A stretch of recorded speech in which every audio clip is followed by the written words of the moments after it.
lo sobrenatural de Dios, porque yo creo que Dios tiene cosas sobrenaturales para cada uno de nosotros.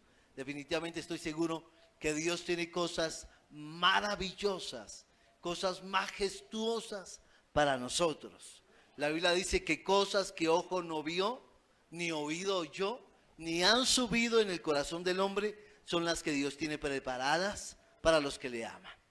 ¿Sí o no? ¿Amén o no? O sea que cuando Dios decide, o cuando Dios, escúcheme bien, prospera a una persona, es como lo que dice Proverbios. Dice que la bendición de Dios es la que enriquece y no añade tristeza con ella. Esa es la bendición de Dios. Ahora, el viernes empecé a hablar acerca de prosperidad sobrenatural. Porque ¿cuál es el propósito de Dios? Es que nosotros avancemos. Como iglesia, que avancemos. Pero usted como persona que avance. Como familia que avance. Y que avance en todas las áreas.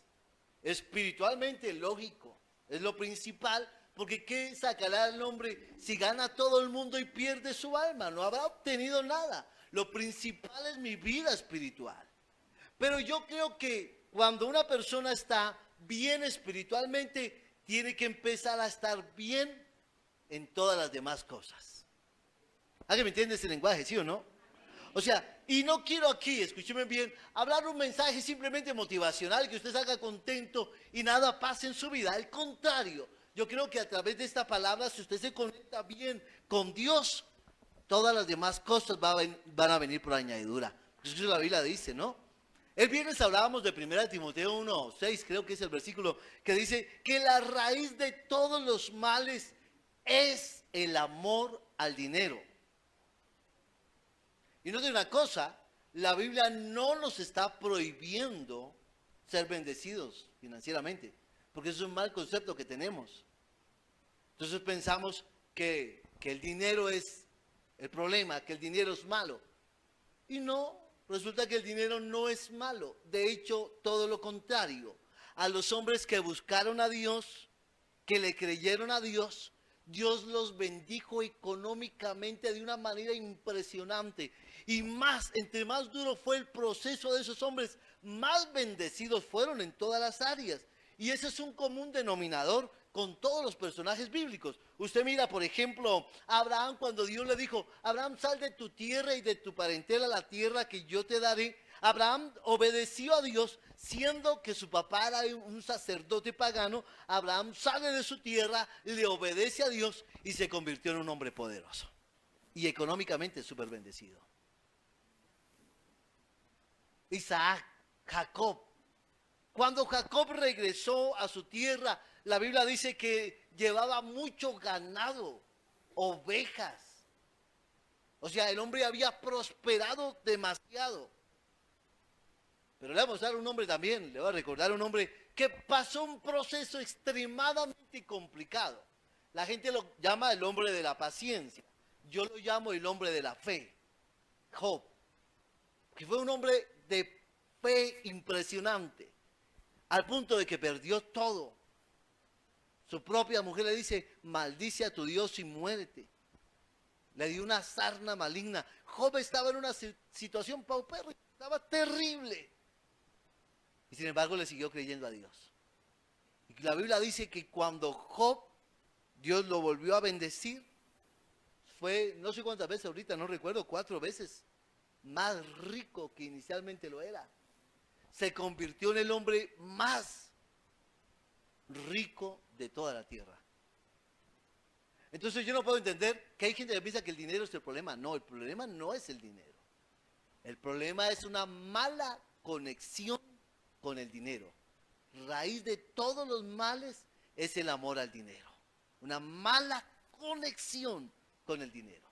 De hecho, no le podemos hacer culto a la plata. Hay iglesias que hablan solo de dinero. Yo me tomo alguna reunión para hablar de eso, pero no es el eje central de esta iglesia, porque el eje central de esta casa siempre será Cristo. A Él sea toda la gloria por los siglos y para siempre. Pero el Espíritu Santo puso en mi corazón compartir esta palabra porque quiero que esta casa sea bendecida en todas las áreas. De hecho, yo lo desafié el viernes y vuelvo y lanzo este desafío. Yo quiero que rompa la barrera mental de pobreza con que la gente lo ha encerrado. Desde niños nos educaron para ser pobres. En serio, desde niños.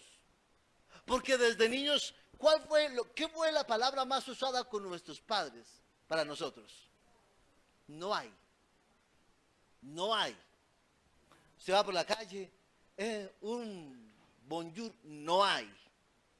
Y puede ser que sus papás tengan la plata, pero el lenguaje de ellos es no hay. Y no lo hacen porque sean mala gente, no. No lo hacen por eso. No lo hacen porque sean tacaños, no, tampoco. Bueno, alguno que otro, pero no lo hacen por eso. Porque ellos están pensando en todas las necesidades que hay en el hogar. Entonces tienen que tasar todo. Pero desde ahí nosotros nos grabaron con la palabra no hay. Y ahora nosotros crecimos y tenemos nuestros hijos y también les enseñamos ese mismo lenguaje. No hay.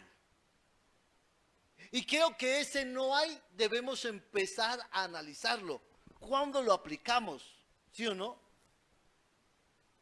Entonces, cuando le pregunto a usted, ¿está bendecido? No hay.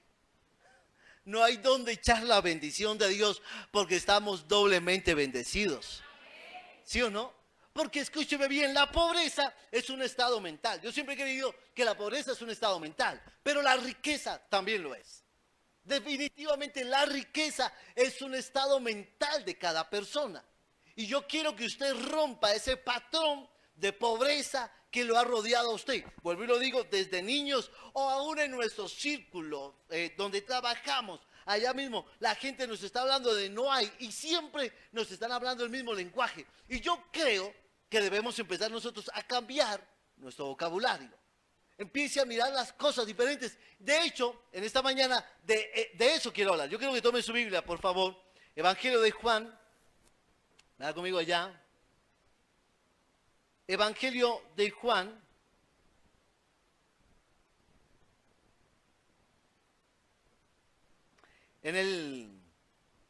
Quiero que lea el capítulo 6.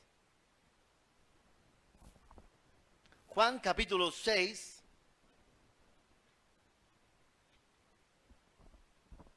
¿Lo tiene? Versículo 1. Léalo conmigo, por favor. Juan capítulo 6, versículo 1. Leámoslo en el nombre del Padre, del Hijo y del Espíritu Santo. Amén. Dice, después de esto, Jesús fue al otro lado del mar de Galilea, el de Tiberias, y le seguía gran multitud, ¿porque qué? Entonces subió Jesús a un monte y se sentó allí con sus discípulos. Y estaba cerca la Pascua, la fiesta de los judíos. Versículo 5, ¿qué dice?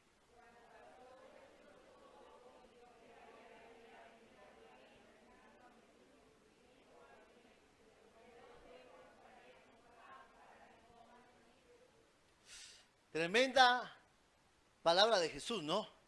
¿De dónde compraremos pan? Dios mío. Dice, pero esto decía ¿para qué? Para probarle, porque él sabía lo que había de hacer. Felipe le respondió, 200 denarios de pan no bastarían para que cada uno de ellos tomase un poco. Uno de sus discípulos, Andrés, hermano de Simón Pedro, le dijo, aquí está un muchacho que tiene 5 panes de cebada y 2 pececillos más. ¿Qué es esto para tantos? Entonces Jesús dijo, haced recostar la gente. Y había mucha hierba en aquel lugar. Y se recostaron como en número de 5,000 varones. Y tomó Jesús aquellos panes y habiendo dado gracias, los repartió entre los discípulos. y los discípulos entre los que estaban recostados, asimismo de los peces cuanto querían. Y cuando se hubieron saciado, dijo a sus discípulos: recoged los pedazos que sobraron, ¿para que qué? Para que no se pierda nada. Vamos, dígale a la persona que tiene al lado, dígale: para que no se pierda nada. ¿Cuál es el propósito de Dios? Que no se pierda nada. Recogieron pues y llenaron 12 cestas de pedazos que de los 5 panes de cebada sobraron a los que habían comido. Aquellos hombres, entonces, viendo la señal que Jesús había hecho, dijeron: este verdaderamente es el profeta que había de venir al mundo. Pero entendiendo Jesús que iban a venir para apoderarse de él y hacerle rey, volvió a retirarse a el monte él solo. Qué palabra tan hermosa esta, ¿no? Y quiero hablar precisamente de esto, porque quiero desafiarlo a usted como iglesia, quiero desafiarlo a usted para que camine en un nivel superior. Creo que de hecho esta fue la palabra que usó Luis el domingo anterior para hablarnos, que debemos caminar a un nivel mayor. Y yo quiero invitarle a eso. Avance, progrese, rompa ese círculo de miseria y de pobreza que lo ha estado rodeando a usted, que ha estado rodeando a su familia. Y yo, perdóneme, pero tengo que extenderme en la introducción porque es que quiero decirle algunas cosas que Dios pone en mi corazón que se las comparta. Lo primero que todo es que la prosperidad llega como resultado, o la verdadera prosperidad llega como resultado de poner a Dios en primer lugar. ¿Cuántos pueden decir amén a eso? Lo segundo, que la prosperidad llega cuando la persona empieza a obedecerle a Dios. ¿Cuántos pueden decir amén a eso? Es lógico. Yo siempre digo, es lógico esta situación. ¿Por qué? Porque un hombre que anteriormente era un borracho empedernido, se la pasaba tirándose la vida por allá en vicios, conoce a Cristo, su vida cambia, ya no echa trago. Sí traga, pero ya no echa trago. ¿Sí o no? Entonces esa persona que recibe su sueldo, ya no, como dice la Biblia, ya no va a gastar su dinero en lo que no sacia. Va a tener para invertirlo en su hogar. Va a tener para compartirlo con su esposa y con sus hijos. Las mujeres deberían estar diciendo amén. Que Dios escuche eso, pastor, a mi esposo.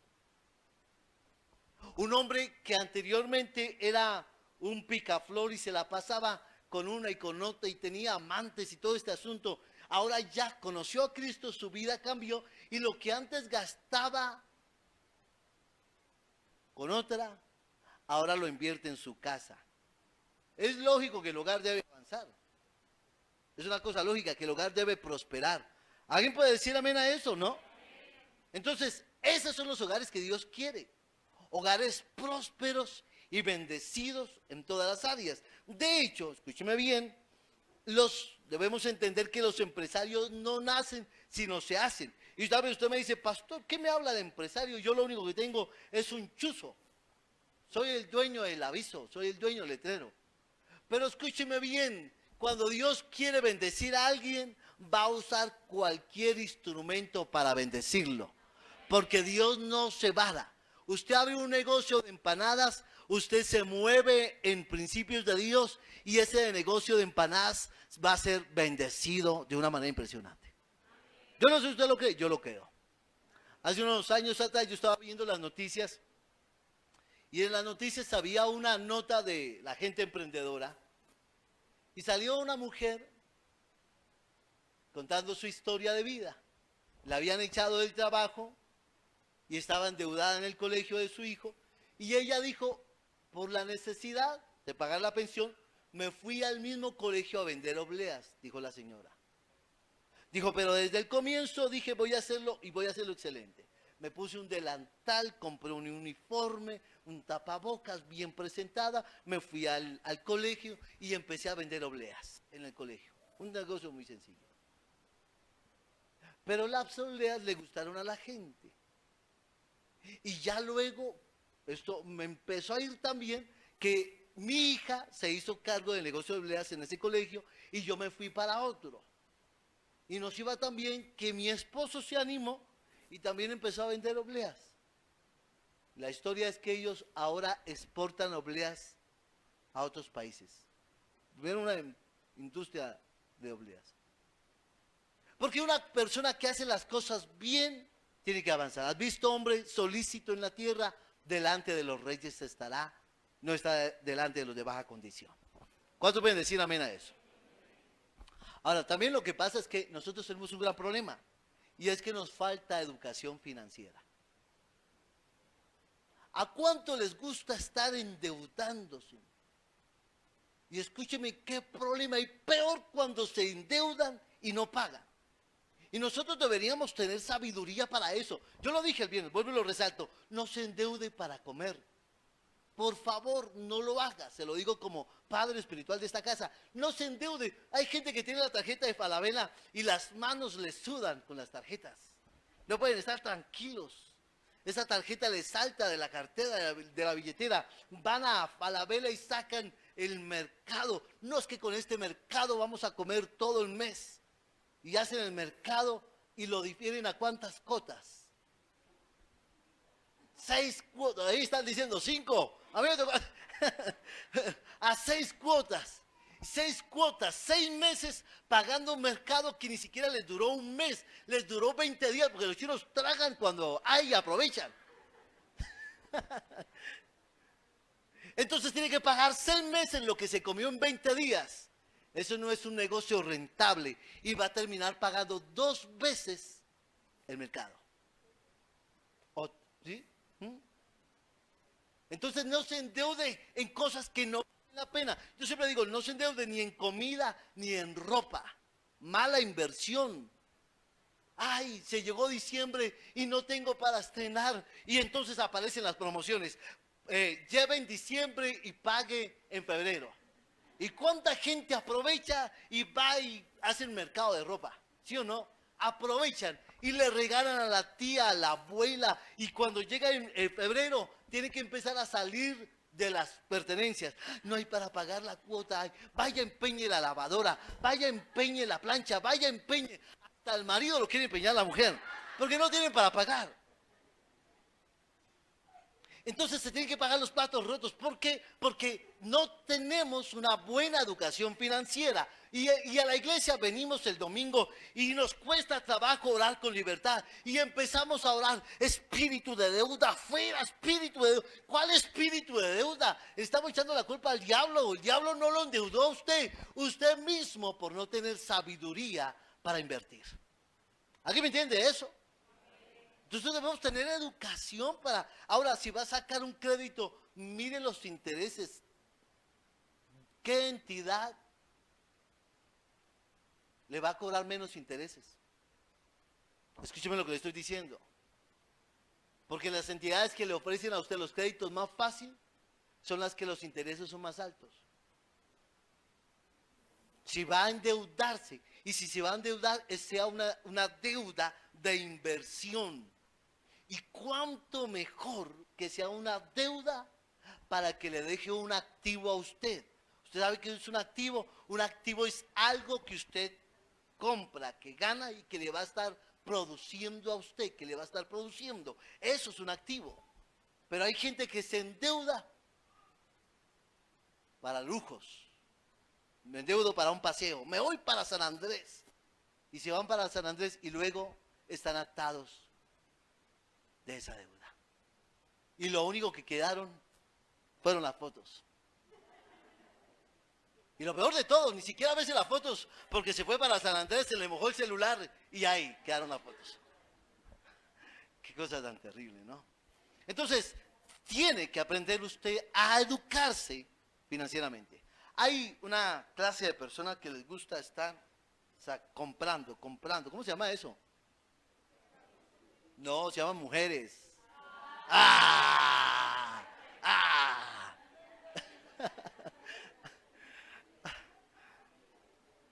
Y por eso, escúcheme, estoy molestando, ¿no? Sí, son compradores compulsivos, sí. Sí, la vanidad, sí, claro. Pero escúcheme esto. Haga lo que hizo un hombre que iba con la esposa. El hombre estaba feliz con la esposa. Pasaron frente a un asadero. Qué cosa tan terrible pasar por un asadero y uno tener hambre, ¿cierto? Ese olor a pollo es diabólico, ¿sí o no? Ese hombre iba con la esposa, el hombre tacaño. Y cuando pasaron frente al asadero y la mujer, ay mi amor, qué olor a pollo tan rico. Y el hombre que era bien tacaño le dijo, ¿te gusta mi amor? Y la mujer, los ojos se le llorosearon. Sí, mi vida, me gusta. Digo, no hay problema, si quieres volvemos a pasar por el frente, no hay problema. Pero es verdad, si a veces nos toca aprender a educarnos financieramente. Escúcheme lo que le voy a decir.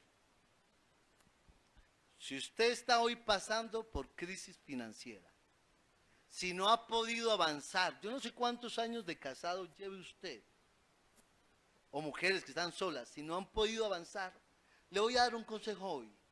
Apriétese el cinturón hoy, trabaje hoy, haga un capital que dentro de un tiempo va a recoger el esfuerzo que ha hecho hoy. Pero hay gente que prefiere toda la vida darse sus lujos y nunca progresar. Eso es lo que se llama la ley de la siembra y la cosecha. Hoy usted siembra en su vida. Hoy usted no se da los lujos. Mientras unos están yendo a Santa Marta, San Andrés, usted dice, me voy a San Andresito al menos a caminar un rato. No importa. Hágalo hoy y empiece a ahorrar, empiece a invertir, hágase su capital, que ya luego vendrán los tiempos buenos. Esto es sabiduría del libro de Proverbios. ¿Entienden eso? Eso es lo que la Biblia manda. Pero hay gente que toda la vida prefieren estar viajando, comprando ropa de marca, darse en sus lujos. Y por eso nunca se hacen a su casa, nunca se hacen a su negocio, nunca se hacen a su empresa y toda la vida van a vivir así.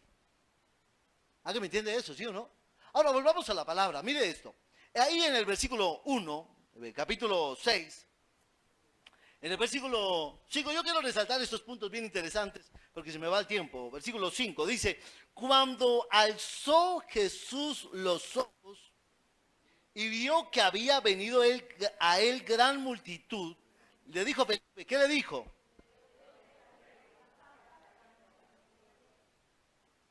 ¿De dónde compraremos pan para que coman todos estos?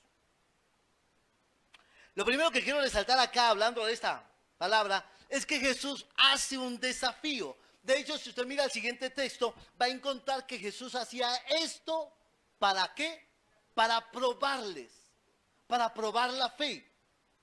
Y yo creo que nosotros como cristianos vamos a ser probados. ¿Usted sabe qué es pasar por una prueba? Yo he pasado por pruebas. Yo sé que es pasar por una prueba donde usted siente que el agua como que ya está hasta acá y usted dice, ¿qué hago? ¿Qué hago? ¿Qué decisión tomamos? Dios permite que cada uno de nosotros pasemos por pruebas. De hecho, yo creo en las pruebas económicas. ¿Cuántos han vivido pruebas económicas?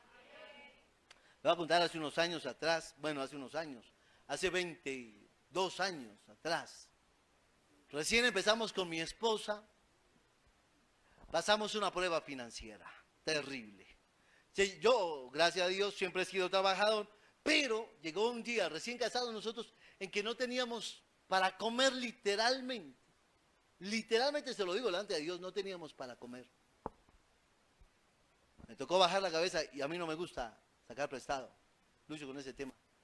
Me tocó bajar la cabeza e ir donde una familia, amigas tenían. Y con vergüenza me tocó decirles, miren, les comenté la situación, no tenemos nada en este momento. Mi hijo Daniel estaba recién nacido. Esta situación es que usted como que siente un nudo en la garganta. Me tocó bajar la cabeza y decirles, miren, la verdad no tenemos nada que comer. A los 2 días me pagan, pero no tenemos nada. ¿Se me puede prestar una libra de arroz y una pasta? Eso, ¿a cuánto les ha pasado eso?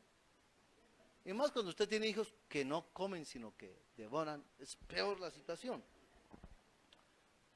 Me tocó hacer eso, la persona a la cual le dije, yo creo que he vivido muy agradecido con ellos, porque ellos me dijeron, no, Nelson, no, una libra de arroz, no, me sacó un mercado y me dijo, tome. Yo le dije, miren, 2 días se le pago, porque 2 días me pagan, y me dijo, no, nosotros se lo vamos a regalar a usted, se lo vamos a sembrar a usted.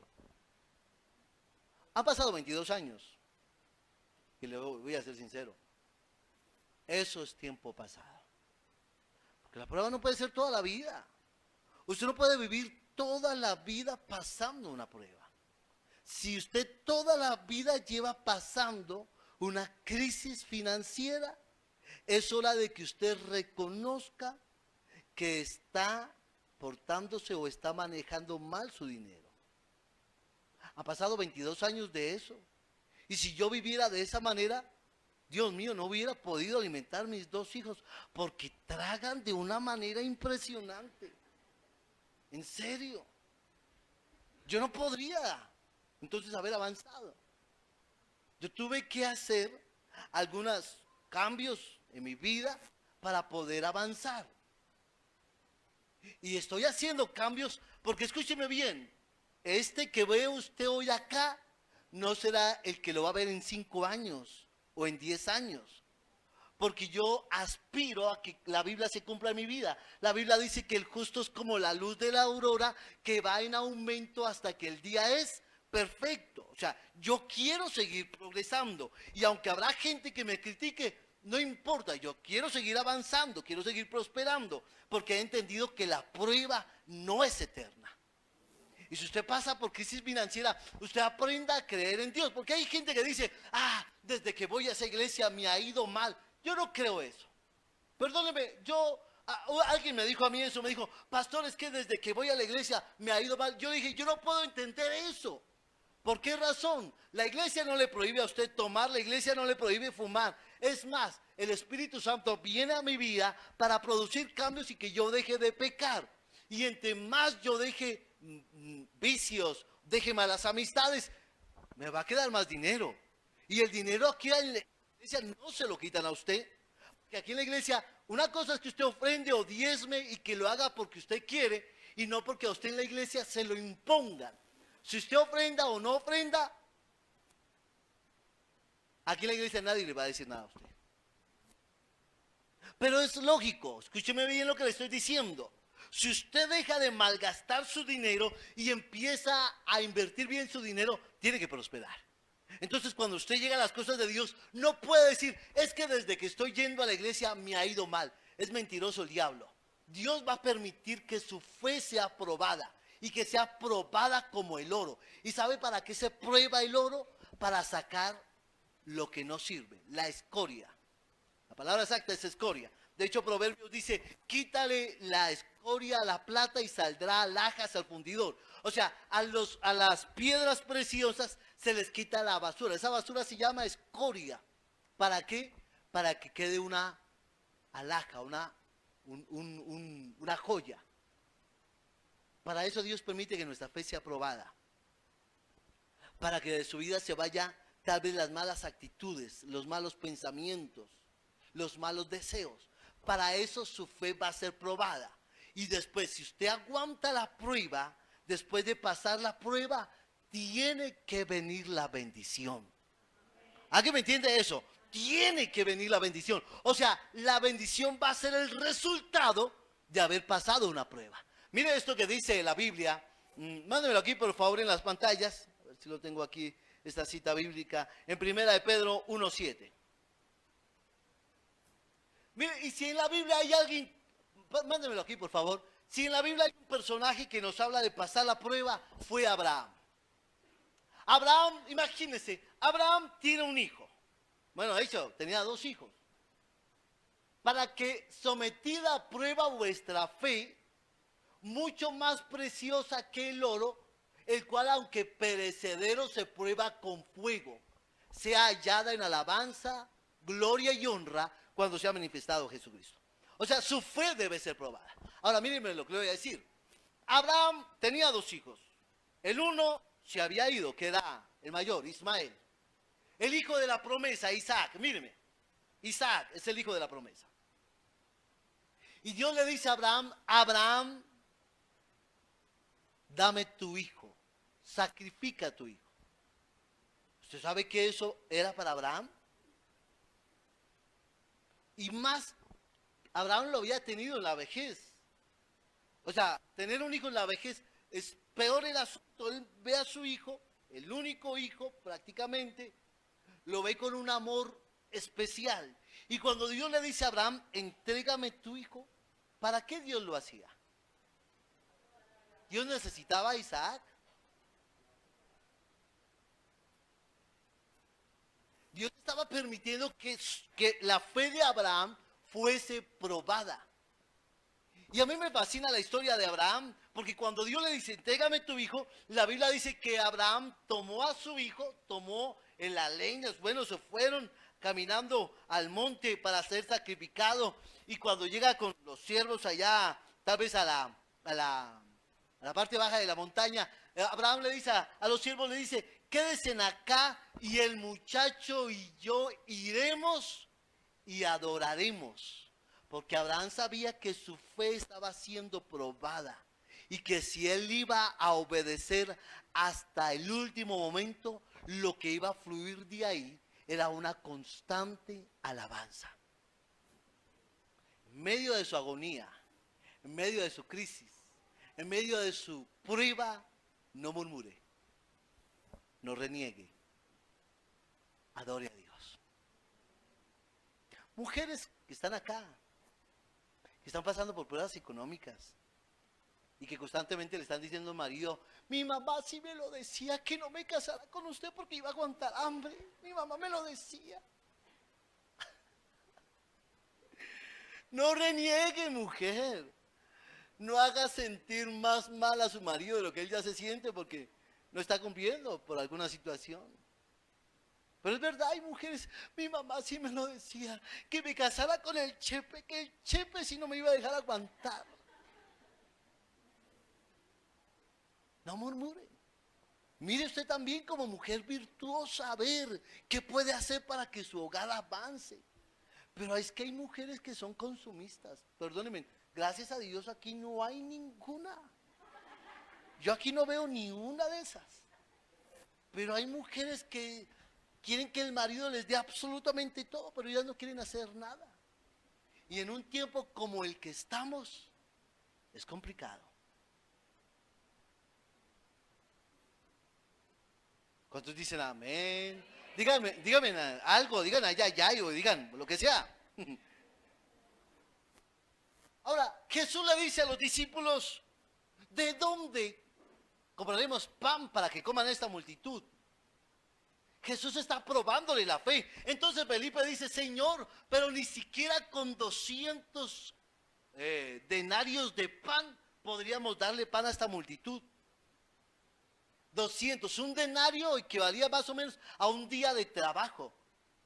Y Felipe está diciendo ni siquiera con 200 denarios, o sea, casi lo de un año de trabajo para alimentar esa multitud. Era imposible, humanamente hablando, era casi imposible alimentarlos.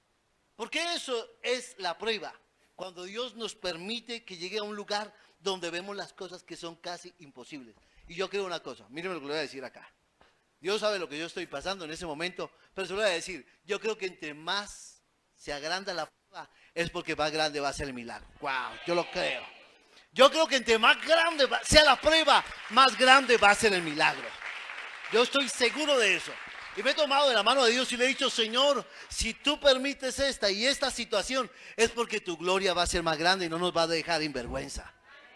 Pero conéctese con Dios, créale a Dios. Personas que están orando a Dios por un negocio, Dios les quiere bendecir económicamente. Hay gente que piensa que Diosito solamente me va a ayudar en la iglesia. No, Dios no es Dios de 4 paredes. Dios es Dios de toda la tierra. Él se mueve en la empresa, en la universidad, en el colegio, en el trabajo, en mis finanzas. Ahí está Dios glorificándose. Wow, voy a creer eso.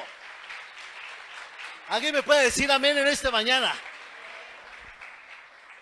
Ahora lo segundo que quiero resaltar acá de esta historia, en el versículo 6, capítulo 6, versículo 6, dice, pero esto decía para probarle, porque ¿qué? Jesús, ya que, versículo 6 lo dice ahí, ya sabía lo que había de hacer. Lo segundo que quiero resaltar es que a Dios nada lo toma por sorpresa. ¿Cómo lo dije?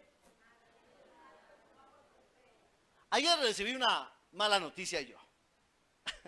Y me da risa. Porque ayer recibí una mala noticia. Fue un golpe bajo. Le dije al amigo que estaba conmigo ahí. Le dije, uy, ese es un golpe bajo. Pastor, ese es un golpe fuerte, bajo. Y mientras yo estoy pensativo en lo que pasó, Dios ya lo sabía. Y si Dios ya lo sabe, a Dios nada lo está tomando por sorpresa. O sea que Dios, míreme acá lo que le voy a decir. Nosotros no nos cabe en la cabeza esto, pero a Dios no necesita un plan B. ¿Cómo lo dije? Dios no necesita un plan B porque Él ya sabe lo que va a hacer. ¿Entiende eso? De hecho, alguien dijo por ahí que Dios no conoce el futuro. Es el futuro el que tiene que conocer a Dios. ¿Me entiende eso? Es el futuro el que tiene que conocer a Dios. O sea que a Dios nada lo va a tomar por sorpresa. Si estás pasando algo difícil, ten confianza. Dios ya tiene una respuesta. Dios ya tiene una salida. Y por difícil que parezca la situación, yo creo que mi Dios es más grande que cualquier problema. ¿Alguien puede decir amén en este día?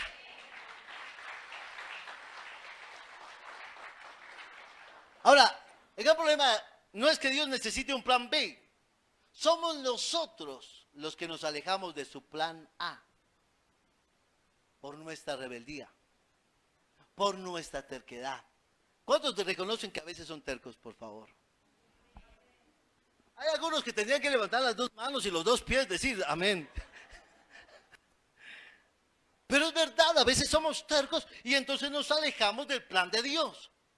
Dios en su infinita misericordia, como la gallina junta sus polluelos, nos junta a nosotros otra vez. Pero por eso es que viene el ayayay, dice Proverbios. Ay, los ay son para el necio, para el terco, para el rebelde. Dale un codazo que tiene al lado si de pronto sabe que es así. En el versículo 7, yo estoy entrando en materia con esto porque me parece bien interesante. Versículo 7, entonces, mira lo que le dice.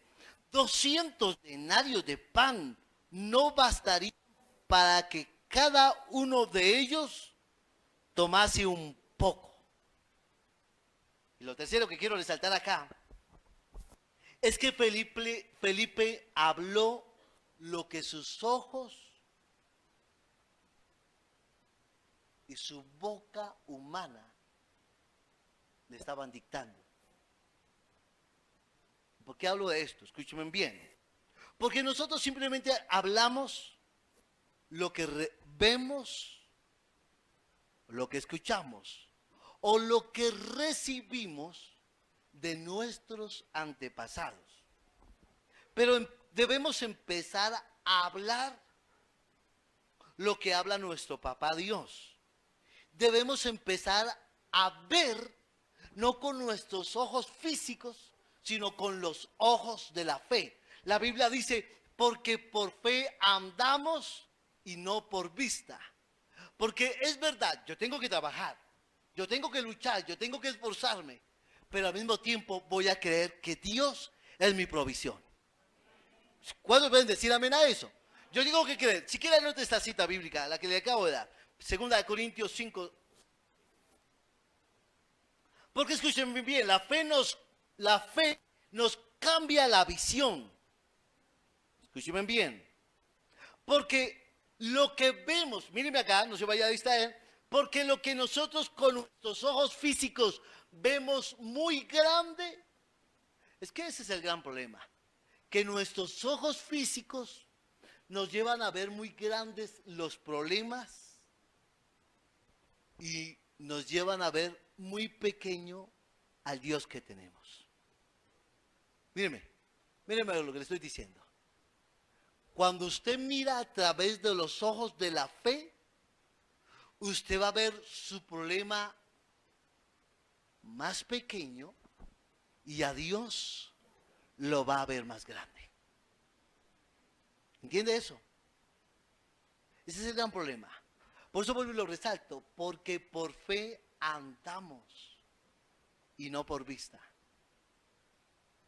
Yo como pastor, si cada vez que hacemos un proyecto en esta casa viviera contando lo que entra, nunca haríamos nada. La tesorera no está acá, pero la contadora constantemente me está peleando a mí, me dice: Nelson, es que usted es un mal administrador, porque usted se lanza a hacer cosas y mire cómo está gastando la plata. Y es lógico que para eso son los profesionales, para que nos aconsejen y nos direccionen a nosotros. Pero escúchenme bien, una cosa es lo que los ojos físicos nos muestran o lo que vemos a través de ellos, pero otros es lo que hacemos a través de la fe. Entonces, si usted se pone a esperar hasta que tenga el dinero para hacer una inversión, ahí se va a quedar esperando. Usted tiene que empezar a creer que es Dios quien le va a abrir puertas. ¿Cuánta gente está orando por comprar la casa? ¿Cuánta gente que está aquí está orándole: Dios, dame la casa, quiero comprar la casa? Y escúchenme bien, ¿cómo va a comprar la casa si usted nunca va a tocar puertas? Y cuando pasan y ven un letrero en una casa que dice: se vende esta casa, y pasan así, miran la casa, una casa de 5 o 4 pisos, y la miran, y lo primero que se les cruza por la mente es ¿qué? Imposible, imposible. No, esa casa tan grande, eso es imposible. Entonces, cuando usted está diciendo que es imposible, está haciendo de Dios algo muy pequeño para su vida. ¿Me está entendiendo? Claro, usted debe ser un buen inversionista y debe tener la sabiduría. Es que debemos aprender a conjugar esas dos cosas: la sabiduría de Dios y la fe. Porque la fe, escúchenme bien, debe estar cimentada en la palabra de Dios. ¿Alguien me entiende eso, sí o no? La fe debe estar cimentada en la palabra. Pero, ¿cómo va a comprar casa si usted ni siquiera hace la gestión en el banco? ¿Cómo?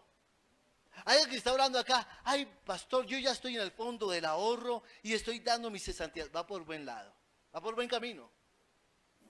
Pero empiece a tocar puertas, empiece a solicitar el crédito, empiece a hacer la diligencia. Míreme lo que le estoy diciendo. Y si usted dice: uy, pastor, pero es que me da miedo comprar, es una cosa simplemente de lógica. Es lógico. Si usted compra una casa de 4 pisos, arrienda 3, se ayuda a pagar la cuota y va a vivir tranquilo. Pero usted necesita arriesgarse. Usted necesita tomar riesgos en la vida. El que nunca se arriesga, nunca alcanza nada en la vida. ¿Alguien me entiende ese lenguaje acá? Todo es un riesgo en la vida. Ya, sé que se me fue el tiempo y voy a terminar. Hágame música, Miguel, por favor. Si no, no termino. Voy a terminar contándole una historia. Hace 15 años atrás, más o menos, con mi esposa, teníamos el jardín ahí en Bilbao, 2 casas, pagábamos de arriendo. En ese entonces pagábamos 1.200.000 de arriendo de esas 2 casas. Imagínate, hace 15 años, 12 años atrás. Y al frente de donde nosotros teníamos el jardín, estaban vendiendo una casa. Con mi esposa, de chismosos, llamamos al señor, le solicitamos la cita. Ahí funcionaba como una miscelánea pequeña, y nosotros nos fuimos a mirar la casa. Entonces, como yo casi no sé de construcción, le pedí a una persona que sí sabe de construcción. Dios mío, aquí quiero enseñarle una cosa. Le pedí a una persona que nos acompañara a mirar esa casa. La casa fue una de las primeras que construyeron en Bilbao, entonces quedaba un poco hundida, un poco. Pero no, realmente era un poco. La casa estaba en obra entre gris y negra, esa cosa estaba así. Entonces nos fuimos allá, y cuando entramos era una casa de 2 pisos. Cuando entramos, lógicamente, las paredes, el pasillo estaba terrible. Lo habían medio pintado de blanco, pero eso estaba terrible. No tenía un piso bonito, estaba en concreto, y empezamos a mirar. Yo iba adelante, mi esposa iba detrás mío. Bueno, no, mi esposa iba adelante, que es más chismosa. Yo iba... No. Yo iba adelante. No voy a hacerla quedar mal a ella. yo iba, el caso es que aquí vamos los dos ahí, y la persona que dijimos que nos acompañara iba atrás. Mientras vamos caminando, el que va atrás nos va haciendo así.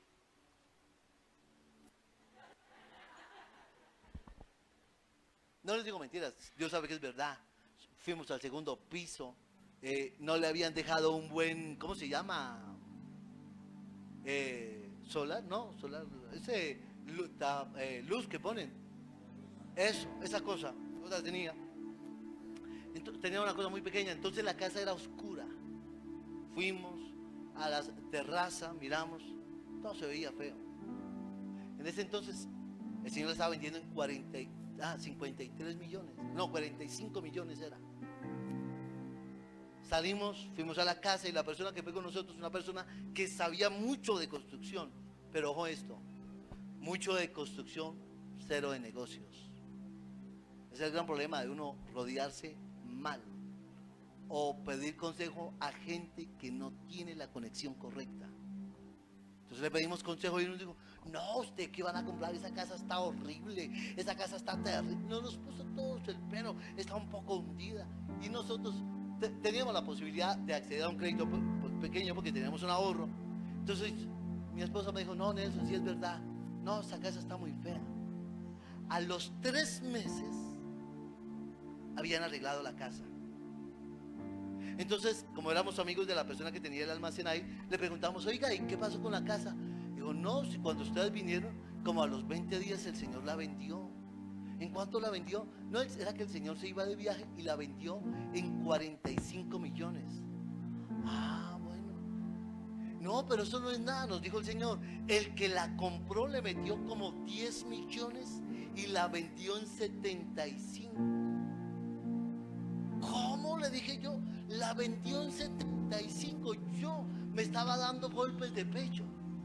Pero no es nada. El Señor me sigue y me dice, pero no es nada. El que la arregló bonito, le invirtió como 10 millones y volvió y la vendió. El tercer comprado volvió y la vendió. Y la vendió en 110 millones de pesos. Yo estaba haciendo cuentas. En serio, yo estaba haciendo esas cuentas. O sea, dije yo, en menos de 6 meses, esa casa se había valorizado en casi el doble. Yo dije, qué bruto que soy yo. ¿Por qué? Entendí algo. La persona que yo había llevado para que me aconsejara nunca había comprado casa. Eso lo entiendo hoy. Entonces, cada vez que voy a pedir un consejo, le pido consejo a una persona que haya tenido éxito en lo que yo le voy a pedir consejo. Pero hay que arriesgarse en la vida. Al tiempo nos salió otro negocio. Y es verdad, a veces le da uno miedo. Ay, chachi, dice el dicho. ¿Usted cree que yo iba a dejar pasar esa oportunidad?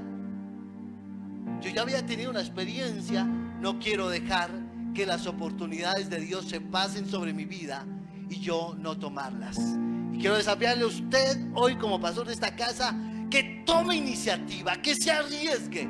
Es mejor que la gente diga, este se arriesgó y no lo alcanzó, y no que la gente diga, este no tiene nada, porque nunca se ha arriesgado a hacer nada. Arriésguese. Está orándole a Dios por un negocio, hágale, arriésguese, tome la iniciativa y hágalo. Quiere comprar su casa, arriésguese, vaya al banco, toque puertas, y si se la cierra un banco, vaya al otro, y si se la cierran, siga orándole a Dios, siga creyendo, porque algo se tiene que abrir, algo se tiene que gestar. Pero debe hacerlo. Póngase en pie, por favor. Por eso la Biblia dice que el reino de los cielos se hace fuerte y los valientes lo arrebatan. El reino de los cielos se hace violento. Se requiere gente violenta en la fe. Se requiere gente que se arriesgue, que tome la iniciativa, que tome...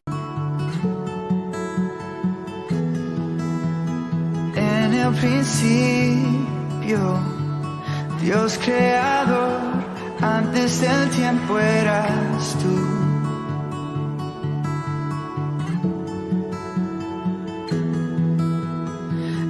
las tinieblas, tu voz se escuchó, con ella creaste la